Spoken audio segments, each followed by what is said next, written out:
La fe y la obediencia. Capítulo 5, verso 1, Segunda de Reyes. ¿Estamos conectados? Dice la palabra de Dios. Naamán, ayúdenme, general del ejército del rey de Siria, era varón grande delante de su señor y lo tenía en alta estima, porque por medio de él había dado Jehová salvación a Siria. Era este hombre valeroso en extremo, digan valeroso en extremo, pero leproso. Y de Siria habían salido bandas armadas y habían llevado cautiva de la tierra de Israel a una muchacha, la cual servía a la mujer de Naamán. Esta dijo a su señora: si rogase mi señor al profeta que está en Samaria, él los sanaría de su lepra. Y entrando Naamán a su señor, o sea, al rey de Siria, le relató diciendo: así y así ha dicho una muchacha que es de la tierra de Israel. Y le dijo el rey de Siria: anda, ve, y yo enviaré cartas al rey de Israel. Salió pues él llevando consigo 10 talentos de plata y 6,000 piezas de oro y 10 mudas de vestidos.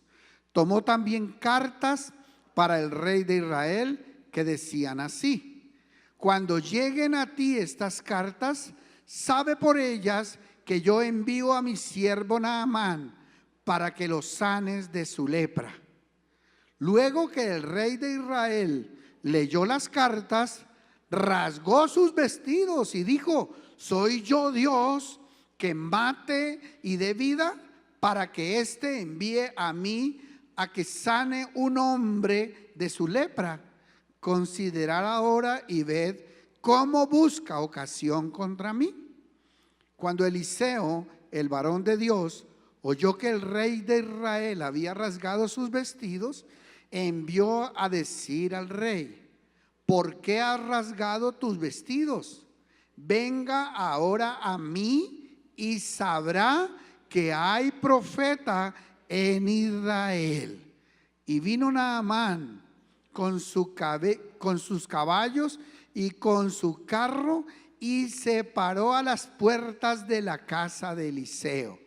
Entonces Eliseo le envió un mensajero diciendo: ve y lávate 7 veces en el Jordán y tu carne se te restaurará y serás limpio.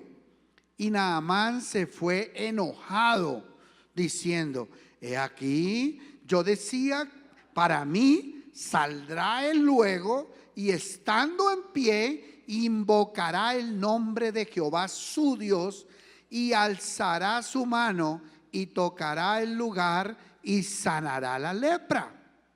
Habana y Farfar, ríos de Damasco, ¿no son mejores que todas las aguas de Israel? Si me lavare en ellos, ¿no seré también limpio? Y se volvió y se fue enojado. Mas sus criados se le acercaron y le hablaron diciendo: Padre mío, si el profeta te manda alguna gran cosa, ¿no la harías? ¿Cuánto más diciéndote: lávate y serás limpio? Entonces descendió y se zambulló 7 veces en el Jordán conforme a la palabra del varón de Dios, y su carne se volvió como la carne de un niño y quedó limpio. Amén y amén. Gloria a Dios. Digan conmigo: la fe se activa por la obediencia. Bueno, primera pregunta, mis amados: ¿quién era Naamán? ¿Quién era Naamán según lo que leímos? Era el general del ejército de Siria. Dice la Biblia que el rey de Siria amaba y apreciaba mucho a Naamán era un hombre valeroso, que había librado a Siria de los ataques de los enemigos y había dado muchas victorias a través del ejército de Siria a esa nación. O sea, Naamán llegó a ser un hombre muy importante en esa nación, muy querido por todo el mundo. Era un hombre valiente, era un hombre dispuesto a dar la vida por su nación. Era un hombre valeroso, no le tenía miedo a nada. Si tenía que coger la espada, salía. Y obviamente tenía esa cantidad de cualidades, pero tenía una cosita en su vida, que era el pero de su vida. Dice la Biblia que era valeroso en extremo, pero leproso. Ahora, recuerden una cosa: la lepra en la Biblia tiene una simbología especial. Es más, se decía que la lepra no provenía sino solamente como origen del pecado, por origen del pecado. O sea, una persona llegaba a ser leprosa porque tenía un lastre de pecado en su vida. Era una maldición que venía sobre ellos. Ahora, puede ser un lastre familiar, podía ser un pecado de mi abuelo o de la abuela, de los antepasados, y entonces hacía que la lepra pasara de generación en generación hasta llegar a la persona. Pero siempre tenía como origen, ¿qué? El pecado. Entonces, ¿cuál es el origen de la lepra según la Biblia? El pecado, el pecado. Entonces, estamos hablando de un personaje muy bueno, estamos hablando de un personaje valiente, estamos hablando de un personaje intrépido, esforzado, capaz de salir y de ayudar y hacer muchas cosas, pero tenía en su vida pecado.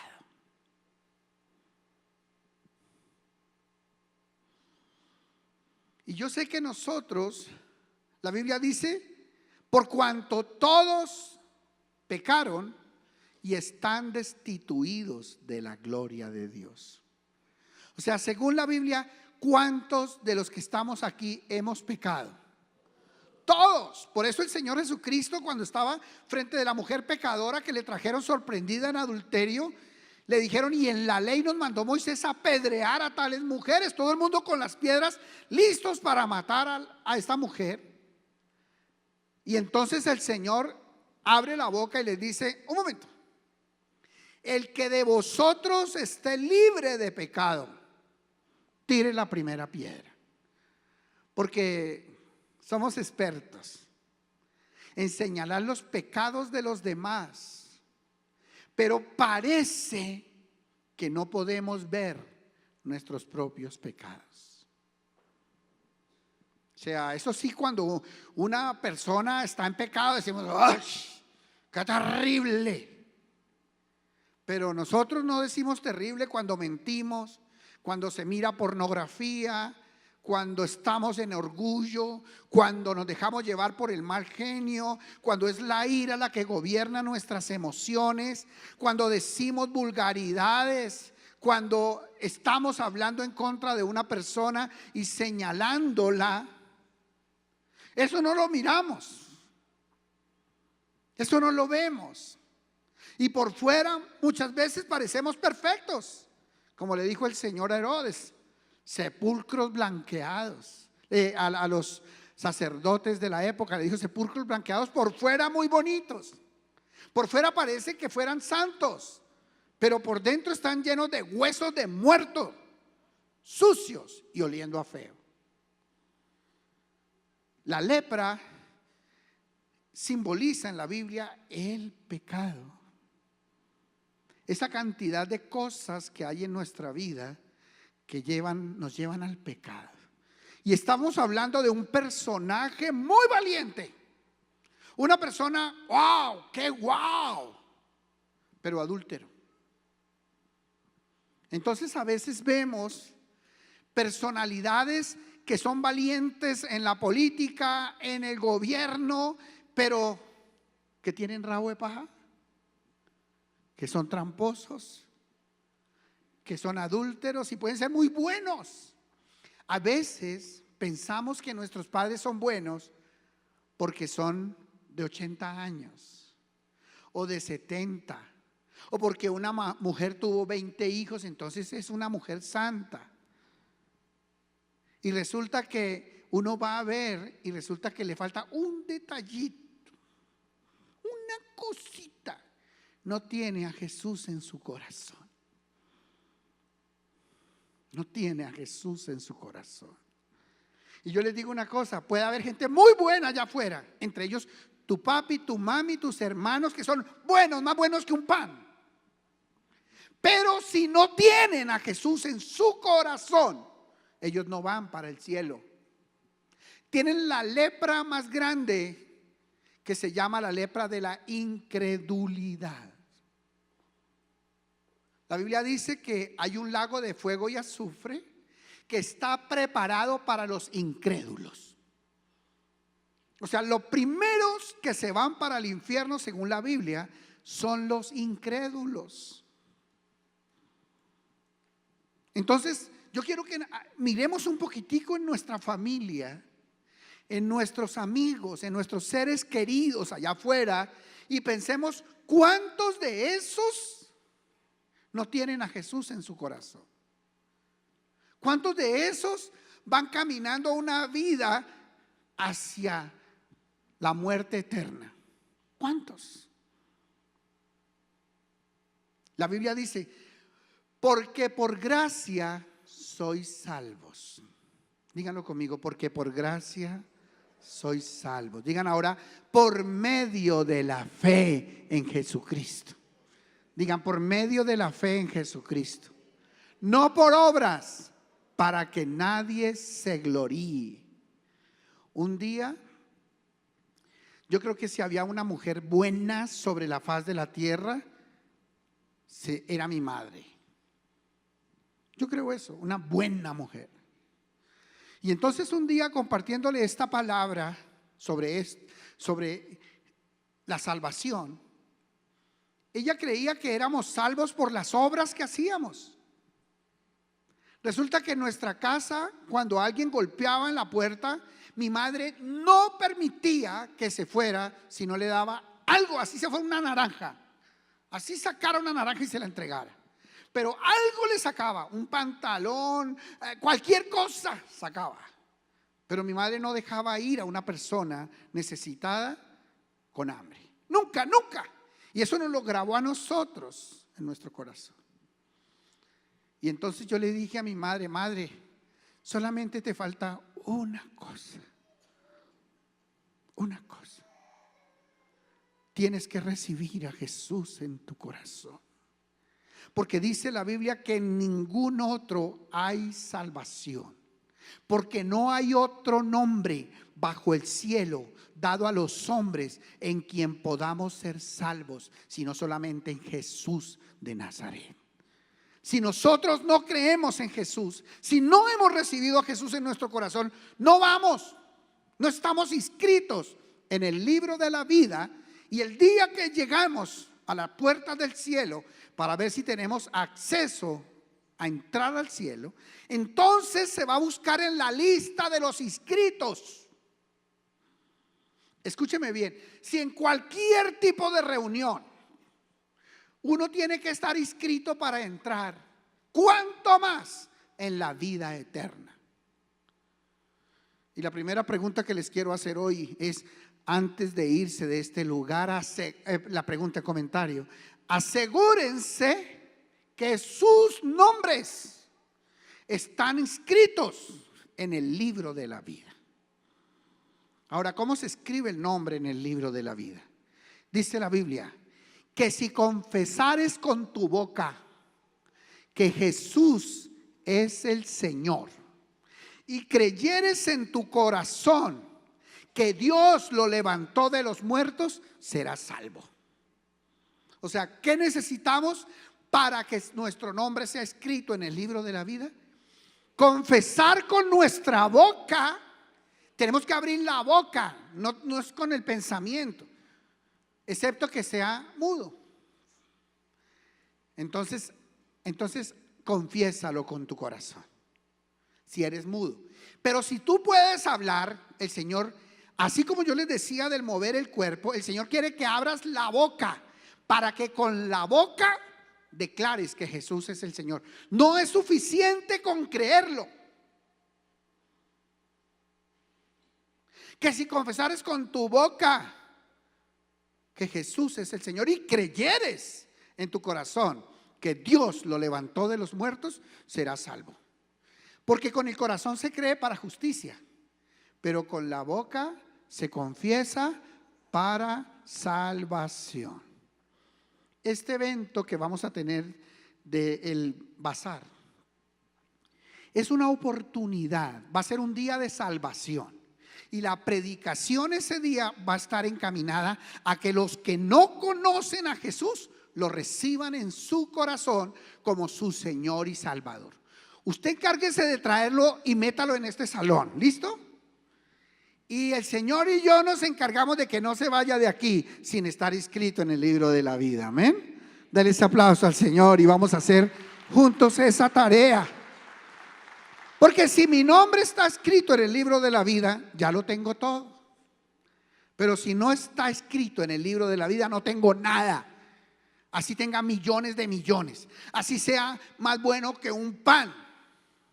Sin Cristo no hay salvación. Y punto. Tremendo era. O sea, Naamán era bueno, pero le faltaba una cosita a Naamán. ¿Qué le faltaba a Naamán? Ser salvo, ser salvo, ser salvo. Era valeroso en extremo, o sea, era muy bueno, pero leproso. Y de Siria, dice la Biblia, desde Siria, Siria es al norte de Israel, y de Siria habían venido bandas armadas a Israel, se habían metido en Israel y se habían llevado cautivas personas, porque ellos entraban a un pueblo y se llevaban a los jóvenes, a las jovencitas cautivas y se los llevaban para ponerlos de siervos allá, de esclavos, o venderlos. Y había una muchacha, aquí no sabemos la edad, pero yo le calculo entre muchacha y cuchacha, más o menos entre 15 y polla. Cada uno póngale el extremo derecho. Algunas se sienten muchachas. Por ejemplo, a mi mami y a las hermanas de mi mami le llamaban las muchachas, pero ya tenían 60 años. Es que fuimos donde las muchachas. Pero aquí la Biblia habla de una muchacha, debería ser una joven. Una joven que ya no estaba en Israel. Era una joven israelita que creía en Dios, en Jehová, en Yahweh, en el Señor, pero no estaba viviendo en Israel porque había sido llevada esclava. Israel simboliza la iglesia o el pueblo de Dios, es el pueblo de Dios, pero también representa la iglesia. Mientras que Siria, también Egipto, simbolizan el mundo. El mundo. O sea, ese lugar de afuera donde no conocen al Señor. Ese lugar de afuera donde han oído del Señor, pero no conocen al Señor. Esta muchacha era de estas muchachas que había ido a encuentro, o de esos muchachos que había ido a encuentro. Se encontró cara a cara con Dios, con Jesús, tuvo un encuentro personal con Jesús y ella sabía perfectamente quién era Jesús. Ella había sido transformado su corazón, pero por alguna razón, alguna cosa hizo que ella se alejara de los caminos de Dios. y se cuadró con un novio no cristiano y más rápido que tarde la logró sacar de la iglesia. No el novio, porque a veces le echamos la culpa al novio, el diablo a través del novio. En el propósito que tiene el diablo es atraer. Ahora, una niña que viene aquí a la iglesia, que asiste a la reunión de jóvenes, que fue de la iglesia infantil, que estuvo en Eco Kids, que fue formada en los caminos de Dios, pero que se cuadra con un muchacho no cristiano, ya está en desobediencia a la palabra de Dios. Estoy hablando de una niña o un muchacho, pero como aquí la Biblia habla de una muchacha. Entonces, ¿qué hace el diablo? Ya hay una mentira, ya hay una desobediencia en ella, ¿verdad? Cuando una persona comete un acto de desobediencia a la palabra de Dios, es una razón suficiente para que el enemigo se meta y le cambie la historia. Entonces Dios le va a decir, no me le puede hacer daño. Y el diablo dice, pero si ella es mentirosa, pero si ella es desobediente. La palabra dice que no se una en yugo desigual y ella ya se unió, ya tengo derecho a hacerle lo que yo quiera. Entonces una persona que está en desobediencia, sabiendo la palabra, la desobedece, se pone bajo riesgo, bajo la amenaza del enemigo ahí en el mundo, en Siria o en Egipto o en cualquier otro lugar donde Yahweh o Jehová no es el rey de la vida. Entonces, ¿qué es lo que comienza a hacer este muchacho? A carabelearla, y se van a una discoteca y entonces le parece muy fácil hiciera un paseo los dos y se van a melgar los dos solitos, porque como eso es lo que hacen allá en el mundo, y eso no le ve nada de malo. Y obviamente no se van a melgar a bañarse en una piscina, porque aquí hay piscinas en Bogotá. Se van a melgar a tener intimidad, sexo, fornicar. Eso es lo que se van. Y esa niña, después de que está manchada ya en el mundo, tiene vergüenza de volver, porque el diablo es tan puerco, como decía el papá de Betty la Fea. El diablo es tan puerco que después de que una persona le logra hacer que peque, le mete un demonio de vergüenza. Y esa persona, difícil para volver a la iglesia después de estar en pecado de fornicación. Después de haber sido una niña de Dios, de estar en la alabanza, de cantarle al Señor, de estar en los misioneros, de servirle, de haber hecho una escuela bíblica, después de estar en todo eso, ¡pup!, está fornicando en Melgar. Bueno, o en la casa del novio, o en la casa de ella, o en una antro de esos donde van a fornicar. Y después de eso, ahora pregunto, esa chica estando allá, o sea, imagínensela en el mundo, sabiendo que tiene una casa, sabiendo que ella es una niña salvada por Dios, pero sucia, sabiendo que es una hija pródigo, que es hija de Dios, pero que está en abierta desobediencia contra Dios, que tiene a sus padres sufriendo, que tiene a sus líderes sufriendo, que tiene a Dios en tristeza, en dolor de corazón de Dios. Y esa niña allá en ese lugar, ella sabe el poder que hay si ella vuelve. Ella sabe que hay un lugar en esa casa que le pertenece a ella.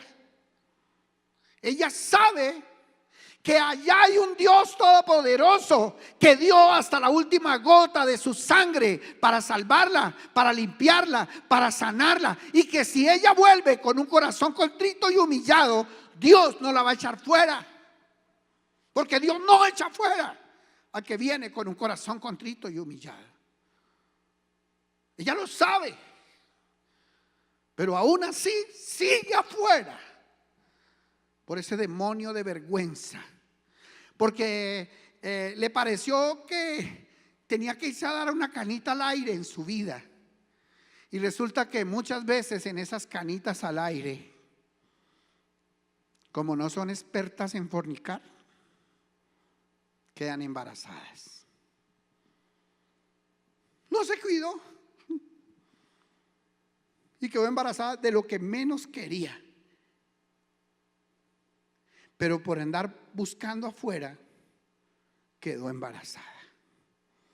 Y entonces ahora, además de haberse salido y haber menospreciado, ahora tiene que llegar con un bebé a la iglesia, a su familia, a su casa, a sus discípulos, a sus líderes, y volver a venir a ponerle la cara y decirle: perdóneme, adiós, perdóname. Pero ¿saben una cosa? Allá afuera, los que son de acá saben que deben estar acá, saben lo que Dios hace acá, saben que Dios restaura los hogares acá, que su vida no va a ser feliz ni plena mientras ella no esté acá, que con ese muchacho con que está va a ir cada día más lejos, haciendo daño y destruyendo el propósito de Dios para su vida. Esta muchacha, que era esclava en otra nación, en el mundo, porque allá lleva el diablo a los desobedientes, al mundo. Y esta muchacha, que era esclava en el mundo, sabía que había profeta en Israel, que en Samaria había un hombre que podía sanar la lepra de su jefe. Y ella le dijo a su señora, la esposa de Naamán, le dijo: si mi señor fuera a Samaria, allá hay un profeta que lo podría sanar de su lepra. Pero si le rogase, si fuese con una actitud de ruego y de humildad, él lo podría sanar. Entonces, cuando Naamán se enteró de eso, se fue delante del rey, de su rey. Le dijo: mi rey, hay una muchacha que trabaja con nosotros en la casa. Es una chica israelita que nosotros trajimos en una de las incursiones que hicimos. Nos la trajimos prisionera y ahora es una esclava de nosotros. Y ella me dijo que en Samaria hay un hombre que tiene el poder de Dios para sanar la lepra. Y entonces el rey le dijo: pues anda, ve, yo te voy a dar unas cartas para que llegues delante del rey de Samaria, del rey de Israel, y le digas: vengo con cartas del rey para que me sanes de la lepra. Entonces, ¿él qué hizo? Organizó un poco de ropa, de vestidos. Ustedes saben que los vestidos en esa época, especialmente los finos, los persa, eso era finísimo. O sea, siempre ha sido parte de la elegancia del pueblo árabe, es la forma de vestirse y lo fino de sus ropas. Y él organizó una serie de vestidos, creo que son 5 o 7, 10 vestidos, y organizó un combo de vestidos con todos los calzoncillos, medias, todo, y se fue. Y dijo: esto lo voy a ofrecer como ofrenda. Pero además se llevó ¿cuántas piezas de oro? ¿De plata? ¿De oro? Dice: tomó también cartas para el rey de Israel. Perdón, ve y yo enviaré cartas al rey de Israel. Salió pues él, verso 5, llevando consigo 10 talentos de plata y 6,000 piezas de oro y 10 mudas de vestidos. Entonces él se fue con un capital grande. Ahora, si le hubieran pedido más de eso para la sanidad, él estuviera dispuesto a darlo. Es más, estoy seguro que estuviera dispuesto a dar todo lo que tenía por su sanidad. ¿O no pasa eso cuando uno sabe que tiene una enfermedad o un ser querido tiene una enfermedad? Y uno dice: por alargarle un año, por alargarle 6 meses, estoy dispuesto a dar todo lo que tengo, pero haga algo, doctor. Y estamos dispuestos a llevarlo. Si tenemos dinero para llevarlo al exterior, lo llevamos al exterior. Si hay un lugar en el mundo donde hacen esas cirugías, lo llevamos a ese lugar. Pero todo lo que podamos hacer, cada uno de acuerdo a su capacidad, está dispuesto a hacerlo. para ser sanos, amén. Y este hombre estaba dispuesto a lo que fuera para ser sano de su lepra. Y se fue y llegó y dijo lo que sea. Y llegó delante del rey, y cuando el rey leyó la carta, dijo que lo sane yo. Este rey de Siria, ¿qué le está pasando? Es una ocasión que es como me está tramando porque me quiere invadir o algo me quiere hacer de mal. Con esto que va a hacer. Y se rasgó sus vestidos, dijo: aquí yo no puedo sanarlo. ¿Acaso es que yo soy Dios para que venga a decirme a mí que lo sane? Y él estaba ahí en ese embrollo como de rabia, como se sentía como que el rey de Siria lo quería envolver. Cuando el siervo de Dios, Eliseo, que era un discípulo de Elías, de quien hemos venido hablando en el pasado, del profeta Elías, era el discípulo. Entonces él oyó que había una persona que había venido pidiendo una sanidad, pero que el rey estaba confundido. Entonces él le mandó a decir: mándamelo a mí, que yo de parte de Jehová lo puedo sanar. O sea, pregunto, ¿Eliseo estaba enterado de qué se trataba el tema? Sí, ya se había enterado. Sabía que había llegado un general de Siria con una corte de caballos, de militares alrededor protegiéndolo, que venía con un poco de caballos cargados, de mulas cargadas, con ese poco de piezas de oro, con los talentos, con la ropa, que venía con platica, y con lo que se necesitara. Era una corte grande. Él sabía quiénes eran. Y entonces el rey le dijo a Naamán: mira, ve a Samaria, en tal lugar, allá está el siervo de Dios, ve, se llama Eliseo. Ve y dile que tú vienes y que vas con mi recomendación para que por favor ore por ti para que te sanes. Y cuando llegó él allá a la puerta, imagínense ese carruaje, esos carruajes que llegaron, todo eso, y se hacen enfrente de la casa de Eliseo allá afuera, todo eso. Y entonces golpea, y Eliseo ya sabía quién era, y le dijo: ve y dile a Naamán que vaya al río Jordán y que se zambulla 7 veces y que se le va a ir la lepra. O sea que él ni siquiera salió a recibirlo. Y a veces pensamos: ¿por qué Eliseo no salió a recibir a Naamán? ¿Y saben por qué? Porque Naamán, por esa estructura que tenía, política y militar, él pensaba que todo tenía que ver con una serie de protocolos y que eso se tenían que rendir pleitesía y atención. Y justo lo que Dios no usa es eso. Ese es el modelo totalmente diferente al que usa Dios.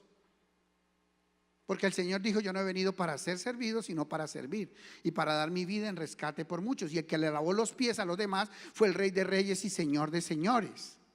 O sea, es totalmente al revés. Los protocolos en el modelo de Dios son al revés. Son al revés. Entonces cuando llegó Naamán y de pronto ve que abren la puerta y el que sale es el criado, no salió a recibirlo el amo de casa, el profeta, sino el criado del profeta.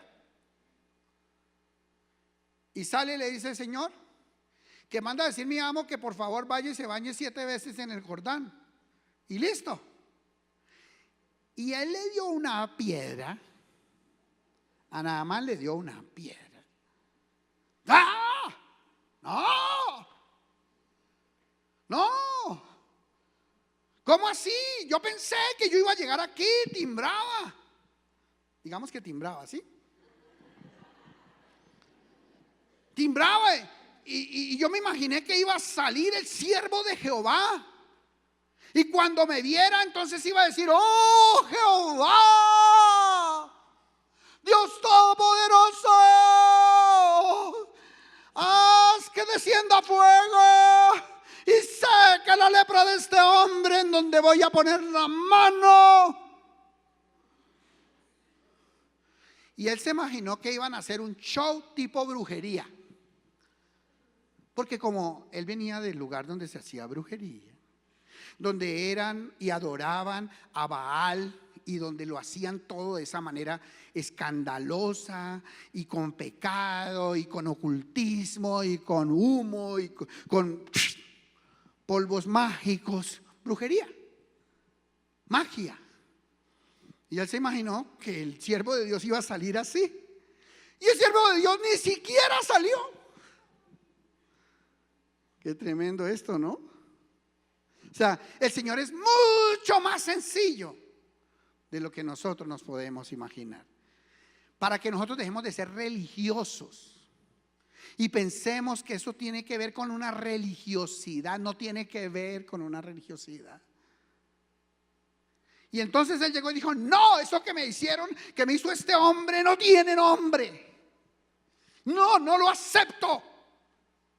Y que me vaya yo a bañar al Jordán. ¿Al Jordán acaso no tengo ríos en Siria más poderosos que ese Jordán? Riachuelo, Farfán y ¿cómo es el otro nombre? ¿Dice acaso Habana y Farfar no son ríos más espectaculares y cristalinos y hermosos? Yo también me puedo ir a bañar allá, y si de lavarse se trata, uno queda mejor lavado en esos ríos. Este río de acá lleno de barro. Digo, pues no, perdí la avenida. Cogió su caballería, sus militares y se enrutó para Siria. Y les dijo: nos vamos. ¡Uy! Perdí la avenida esto. Y seguía con la lepra, pero rabioso. Porque hay personas que tienen el pecado y son rabiosos. Y normalmente el pecado los hace rabiosos. Entonces tenemos un espíritu de crítica, pero cuando nosotros no somos limpios delante del Señor, entonces cualquier cosa es una oportunidad para criticar la obra de Dios, al siervo de Dios. ¿Y por qué en esa iglesia el pastor no se pone corbata? No debería ponerse corbata. Y no debería salir de una manera diferente. Y no debería ser un poco más delgado.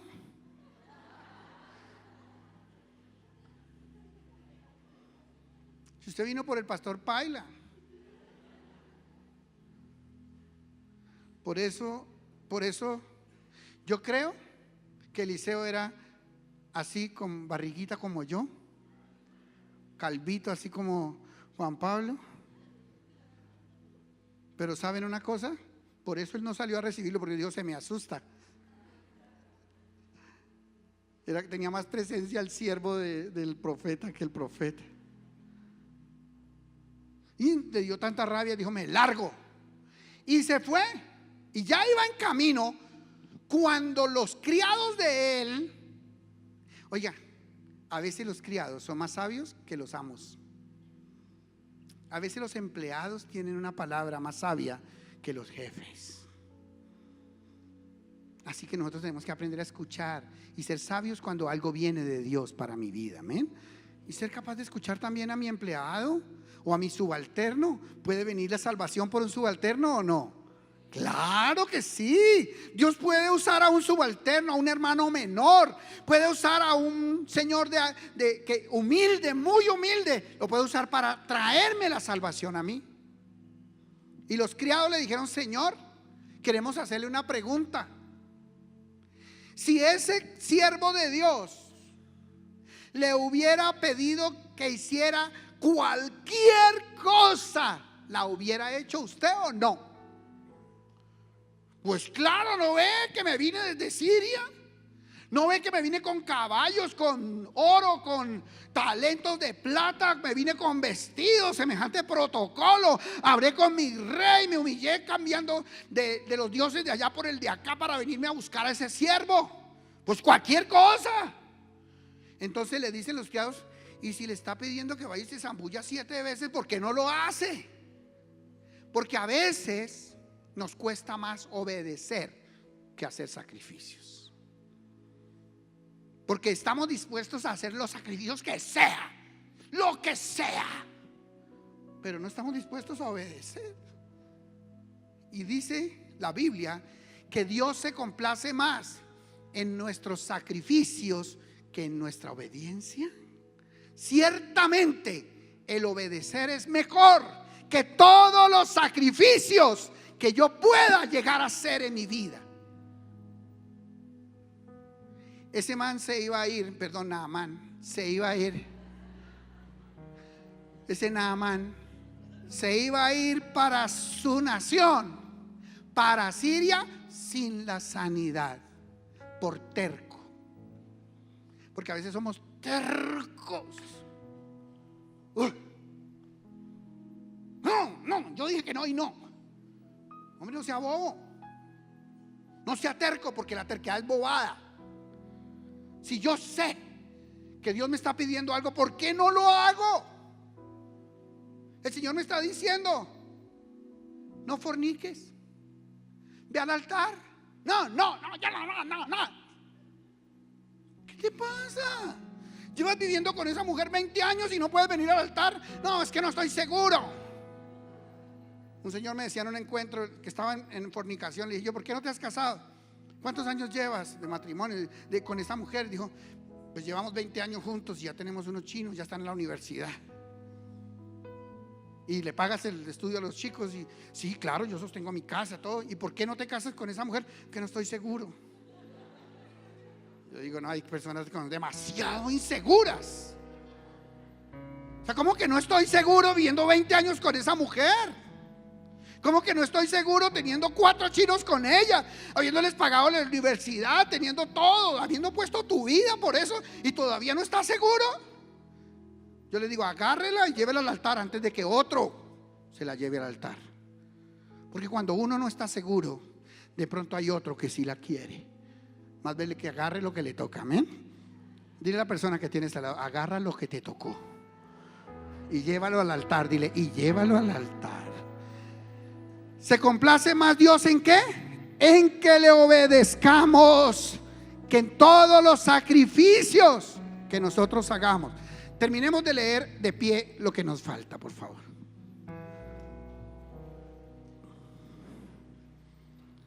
Bueno, gloria a Dios. Naamán era un personaje valiente, pero escuchaba a los siervos. Escuchó a la muchacha aquella, ¿no? A la cristiana que está en el mundo. Y ahora está escuchando a sus propios criados de Siria, que habían viajado con él, que le dijeron: no estarías dispuesto a hacer cualquier cosa. Entonces, ¿qué tanto es que bajemos al Jordán y te zambullas 7 veces? Es que me parece ridículo. ¿Y qué? ¿Y qué? Obedezca, papito. Porque si queremos ver el milagro de Dios, nosotros tenemos que estar dispuestos a obedecer lo que Dios nos manda. Porque queremos ver la gloria de Dios en nuestra vida, pero Dios nos está pidiendo 3 cositas sencillas, 3, y no las hacemos. Ve al encuentro. Ay, no sé. Ve al encuentro. Uy, no sé. Ve al encuentro. ¿Qué te cuesta? Ve y conoce a Jesús de Nazaret en un encuentro cara a cara con él. ¿Quieres que tu familia cambie? Ve al encuentro. ¿Quieres ese milagro? Ve al encuentro. ¿Quieres que realmente tu vida sea transformada? Haz lo que Dios te manda. Es tan sencillo, es tan fácil, que a veces nos parece que necesitamos un brujo que venga y grite, y que venga y eche polvos mágicos para que haya un milagro, cuando es tan sencillo como: obedezca, papito. Dile a la persona que tienes al lado, dile: obedezca, papito. Obedezca, papito. ¿Cuántos quieren ver los milagros de Dios en su vida? ¿Cuántos quieren que su fe sea puesta en evidencia? Obedezca, porque la fe se activa en la obediencia de los hijos de Dios. Amén. Dale ese aplauso al Señor. Dice la palabra: mas sus criados se le acercaron y le hablaron diciendo: Padre mío, si el profeta te manda alguna gran cosa, ¿no la harías? ¿Cuánto más diciéndote: lávate y serás limpio? Entonces, lo chévere de Naamán es que él es terco, pero oye. Porque hay tercos que ni oyen, y cuando no oyen, entonces ¿cómo van a cambiar? Que se creen más sabios que Dios. El que se cree más sabio de Dios es muy fregado que tenga un milagro de Dios, porque nunca va a obedecer. Porque nunca le va a obedecer a un siervo de Dios que me manda a hacer algo que a mí no me parece. Él entonces descendió y se zambulló 7 veces en el Jordán, conforme a la palabra del varón de Dios, y su carne se volvió como la carne de un niño y quedó limpio. Gloria a Dios. Dale ese aplauso al Señor. Obedece, obedece. Si hoy te vas a llevar algo grabado en el corazón, es obedece lo que Dios te manda hacer. Así te parezca sencillo, así te parezca ¿cómo va a cambiar mi vida financiera porque yo diezme? ¿Cómo va a cambiar? A ver, ¿cómo va a cambiar? Obedezca, es que eso no es de gritos. Obedezca, obedezca. ¿Quiere ver la gloria de Dios en sus finanzas? Obedezca. Son principios sencillos. Pero es que yo prefiero más bien ofrendar. Yo a veces, cuando he atendido consejerías, les digo: bueno, ¿y cuánto ofrendas un domingo? De verdad, yo lo he hecho delante de Dios, ¿sabe eso? ¿Cuánto ofrendas un domingo? Yo doy 70,000 pesos. Bueno, listo. 70 por 4, 280,000 pesos das en el mes. Eso es mucho más que el diezmo tuyo. ¿Por qué no lo pones como tu diezmo en vez de ser terco y decir que no diezmas cuando estás dando más que el diezmo? Por terco. Dile al Señor: voy a apartar mi diezmo. Que si es 1 millón lo que gano, son 100,000. Que si son 2 millones, son 200,000. Que si son 3 millones, son 300,000. Y lo demás que quiera dar, lo doy de libre corazón. Pero obedece, papito. Coge un sobrecito, escribe allí. Si no quieres poner tu nombre, no lo pongas. Pon diezmo y mete allí tu diezmo. Y lo demás, si quieres dar más, colócalo como una ofrenda adicional. Eso es libre, pero cumple, obedece.